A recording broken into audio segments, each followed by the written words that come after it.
काल रात्री कुरभावीला मार्चेसमध्ये कुरभावीला 6 लोक अटकले होते नीरा नदीमध्ये आणि इंदापूरवरून आम्ही एनडीआरएफच्या टीम बोलवून रात्री 3:40ला त्यांना रेस्क्यू केला। मी पण फोनवर होतो पूर्णवेळ त्यांच्यासोबत, तहसीलदार स्पॉटवर होते, प्रांत मॅडम पण त्या ठिकाणी व्हिजिट केले होते, जे आमदार खासदार सर्वांच्या सोबत आमच्या ऑलरेडी आम्ही फोनवर बोलत होतो। एनडीआरएफची टीमने त्यांना 3:40ला रेस्क्यू केला त्या स्पॉटवरून।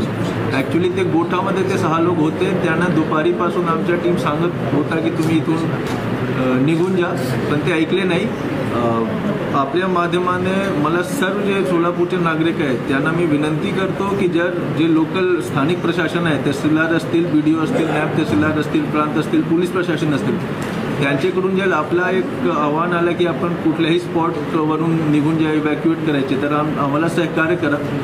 आणि आज गुरसाडेमध्ये एक साधू आणि एक साधू महाराज आणि 2 व्यक्ती एक मंदिरमध्ये, मला वाटतं की महादेव मंदिरमध्ये अडकले होते।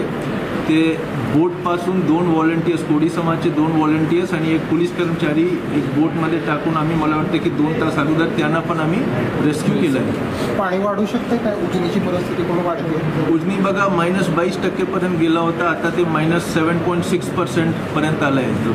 खूप कमी दिवसात जवळपास 15% त्यामध्ये वॉटर लेवलमध्ये स्टोरेज झालं आहे। उजनीमध्ये जे पाणीच्या पातळी असते ते फक्त आमच्या जिल्ह्यामध्ये पाऊसवर निर्भर नसते, ते पुण्यामध्ये किती पाऊस झाला, वरती किती पाऊस झाला त्यावर पण तो अवलंबून असतो। पण आता काही मतलब जसं ऑलरेडी IMDने संकेत दिला आहे की यावर्षी पाऊसच्या जे सरासरी आहे त्याचे 106-160% महाराष्ट्रामध्ये होणार।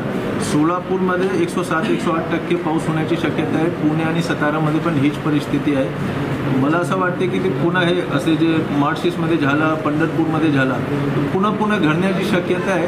आता प्रत्येक संध्याकाळी एक तहसीलदार आणि ब्रांचेसोबत मी व्हिजिट ठेवली आहे, त्यामध्ये कुठल्या व्हल्नरेबल स्पॉट आहेत ज्या ठिकाणीतून इव्हॅक्युएट करण्याची परिस्थिती निर्माण होण्याची शक्यता आहे। तो ऑलरेडी आम्ही त्या VCमध्ये आम्ही आयडेंटिफाय करतो।